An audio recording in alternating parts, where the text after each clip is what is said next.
ঝুয়াংশুয়ে, আমি তোমাকে ভালোবাসি। তুমি কি আমার বয়ফ্রেন্ড হবে?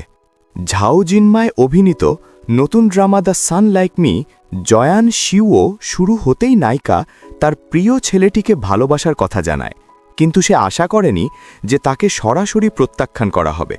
ছেলেটি বলে, সরি, মনে হয় তুমি একটু তাড়াতাড়ি বলে ফেলেছ। আগে বিশ্ববিদ্যালয়ে পড়ার সময় নি শিগুয়াং তার মামার বাড়িতে থাকত। একদিন সে তার কাজিনের টিউটার ঝুয়াম শুয়েকে দেখে এবং প্রথম দেখাতেই তার প্রেমে পড়ে যায়। সে শুনেছিল এই ছেলেটির নাম আগে থেকেই। সে জাতীয় অর্থনীতি বিভাগের সবচেয়ে মেধাবী ছাত্রদের একজন। তার কৌশল ও দক্ষতা নাকি পুরো বিশ্ববিদ্যালয়ের ছেলেদের মান এক ধাপ বাড়িয়ে দিতে পারে। তাই নি শিগুয়াং সিদ্ধান্ত নেয় নতুন সেমেস্টার শুরু হলে সে হোস্টেলে উঠে যাবে, শুধু যাতে সে তার স্বপ্নের সেই প্রতিভাবান ছেলেটির কাছাকাছি থাকতে পারে। শেষ পর্যন্ত সাহস করে সে তাকে ভালোবাসার কথা জানায়, কিন্তু ঝুয়াংশুয়ে তাকে প্রত্যাখ্যান করে। নি শিগুয়াং মনে করল হয়তো সে খুব তাড়াতাড়ি বলে ফেলেছে, তবুও সে হাল ছাড়েনি। সে বলল, আমি অপেক্ষা করব, যতদিন না তুমি আমাকে ভালোবাসো। বিদায় নেওয়ার সময় সে বলেছিল, একদিন আমি তোমাকে অবশ্যই আমার করে নেব। কিন্তু কিছুদিনের মধ্যেই পুরো ক্যাম্পাসে গুজব ছড়িয়ে পড়ে যে সে নাকি অন্য কারো প্রেম কেড়ে নিতে চাইছে। এতে নি শিগুয়াং খুব অস্বস্তিতে পড়ে। সে ঝুয়াং শুয়েকে মেসেজ করে ক্ষমা চায় যেন তার কারণে কোনো ঝামেলা না হয়। তারপর থেকে সে খুব সাবধানে দূরত্ব বজায় রাখতে থাকে। একদিন সে তার বান্ধবীদের জন্য লাল ঝোলের মুরগি আর বিয়ার ডাক নিয়ে বিশ্ববিদ্যালয়ে আসে, কিন্তু দরজায় এসে দেখে তার বান্ধবী ইয়ে রঙের সঙ্গে ঝুয়াং শুয়েও এসেছে। আসলে ঝুয়াং শুয়ে সাংহাই হুয়াইয়া ব্যাংক থেকে চাকরির অফার পেয়েছে, তাই সে সবাইকে আজ রাতে ডিনার খাওয়াবে। ডিনারে সবাই তাকে অভিনন্দন জানায়। কেউ কেউ বলে, তোমার পরিবার এত ভালো অবস্থায় সাংহাইয়ের কোম্পানিতে গেলে নিশ্চয়ই অনেক ভালো হবে।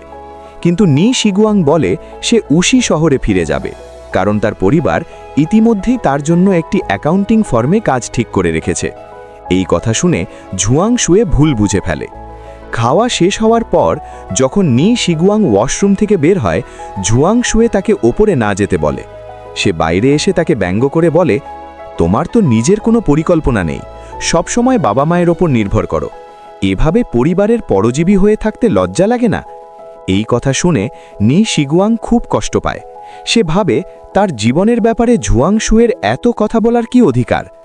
বন্ধুরা পরে কারাওকে যেতে চাইলেও তার আর কোনো ইচ্ছে ছিল না। সে অজুহাত দিয়ে বাসায় ফিরে যায়। বাসে বসে সে ভীষণ অনুতপ্ত হয়। সে ভাবে, আমি যদি তাকে ভালোবাসার কথা না বলতাম। নিজেকে প্রমাণ করার জন্য পরের দিন সে বন্ধুদের সঙ্গে চাকরির মেলায় যায়। সেখানে তাকে দেখে ঝুয়াং শুয়ে নতুনভাবে তাকে লক্ষ্য করতে শুরু করে। অনেক ইন্টারভিউয়ের পরেও ঝুয়াং শুয়ের চোখ বারবার নি শিগুয়াংয়ের দিকেই চলে যাচ্ছিল। এতে পাশেই থাকা ইয়ে রং তার প্রতি ঈর্ষান্বিত হয়ে ওঠে। শেষে নি শিগুয়াংয়ের হাতে 3টে সিভি বাকি থাকে, যেগুলো সে কোথায় জমা দেবে বুঝতে পারছিল না। ঠিক তখনই ঝুয়াং শুয়ে সেগুলো নিয়ে নেয় এবং বলে সে শেঙ্গুয়ান কোম্পানিতে এক সিনিয়রকে চেনে, সে চাইলে সেখানে সিভি জমা দিতে পারে। এভাবে হঠাৎ চলে যাওয়ায় নি শিগুয়াং বুঝতেই পারে না ঝুয়াং শুয়ে আসলে তাকে কিভাবে দেখছে। পরে যখন ঝুয়াং শুয়ে শেঙ্গুয়ান কোম্পানিতে যায়, তার সেই সিনিয়র দেখে সে একটি মেয়ের জন্য সিভি জমা দিতে এসেছে। সে মজা করে বলে, এই মেয়েটির সঙ্গে তোমার সম্পর্ক নিশ্চয়ই আলাদা কিছু। ঠিক তখনই একজন স্যুট পরা মানুষ এসে দাঁড়ায়।